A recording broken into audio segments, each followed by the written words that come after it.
Baik, Assalamualaikum warahmatullahi wabarakatuh. Nama saya Jonathan Indra Pratama. Di sini saya akan menjelaskan tentang High Performance Liquid Chromatography atau yang lebih dikenal dengan HPLC. Saya dari kelas 1C. Langsung saja kita memulai pembahasannya. Baik, apa itu HPLC? HPLC adalah singkatan dari High Performance Liquid Chromatography atau dikenal juga dengan istilah KCKT, kromatografi cair kinerja tinggi. HPLC merupakan salah satu teknik kromatografi untuk zat cair yang biasanya disertai dengan tekanan tinggi. HPLC adalah alat laboratorium yang bekerja dengan metode fisiokimia didasarkan pada teknik kromatografi. Dan selanjutnya, apa fungsi HPLC? Yaitu untuk menentukan atau mengukur atau menganalisa kadar bahan aktif pada suatu sampel, obat, makanan, atau herbal. Selanjutnya ada fase gerak dan fase diam pada HPLC. Fase gerak adalah cairan yang berfungsi membawa komponen campuran menuju detektor.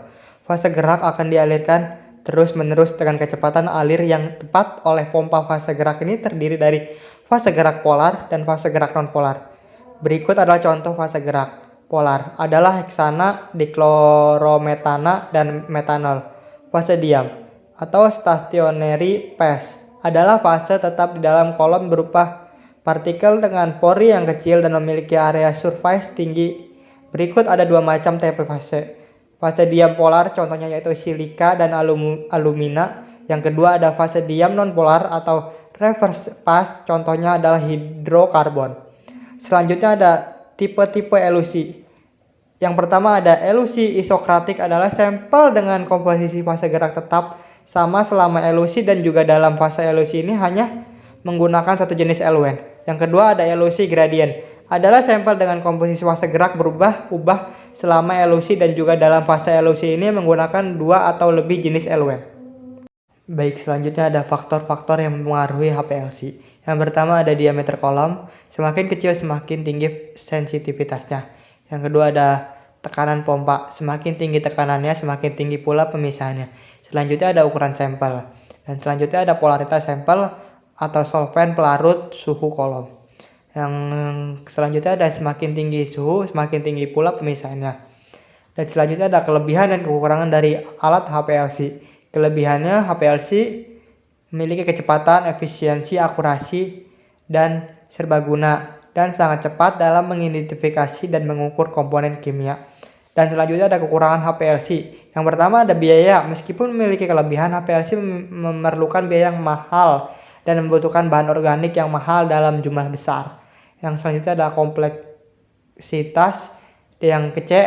Yang selanjutnya ada HPLC mempunyai sensitivitas yang rendah terhadap senyawa tertentu dan beberapa tidak dapat dideteksi karena sampai secara irreversible. Yang selanjutnya ada zat mudah menguap lebih baik dipisahkan dengan kromatografi gas. Selanjutnya ada perawatan HPLC. Yang pertama ada pantau bagian kolom secara rutin. Yang kedua hindari pengendapan garam di bagian kolom. Yang ketiga gunakan fase gerak yang disaring dan hilangkan gasnya. Yang keempat sebagai jangan biarkan kolom mengering. Yang kelima untuk penyimpanan yang lama gunakan fase gerak yang menghambat pertumbuhan bakteri dan jamur. Yang keenam gunakan kolom ke arah ditunjukkan pada label. Yang ketujuh gunakan kolom pelindung Hamilton untuk menghilangkan partikel atau kotoran yang mungkin secara permanen mengikat pada kolom analitik. Yang selanjutnya ada tipe-tipe HPLC.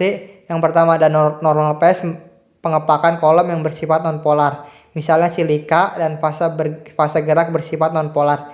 Ini digunakan untuk senyawa yang peka terhadap air. Isomer geometris, isomer CIS trans. Yang selanjutnya yang ke B ada reversi phase, pengepakan kolom bersifat nonpolar. Misal fase gerak adalah air, pelarutnya dapat afut atau misalnya metanol. Dapat digunakan untuk sampel polar dan nonpolar, dapat diionisasikan dan diionik. Yang selanjutnya ada ion exchange, pengepakan kolom mengandung gugus ionik dan fase gerak.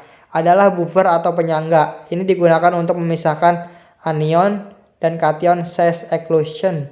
Molekul berdifusi ke dalam pori nafu media berpori dan dipisahkan menurut ukuran relatifnya terhadap ukuran pori molekul besar. Yang selanjutnya ada size exclusion. Molekul berdifusi ke dalam pori-pori nafu media berpori dan dipisahkan menurut ukuran relatifnya terhadap ukuran pori.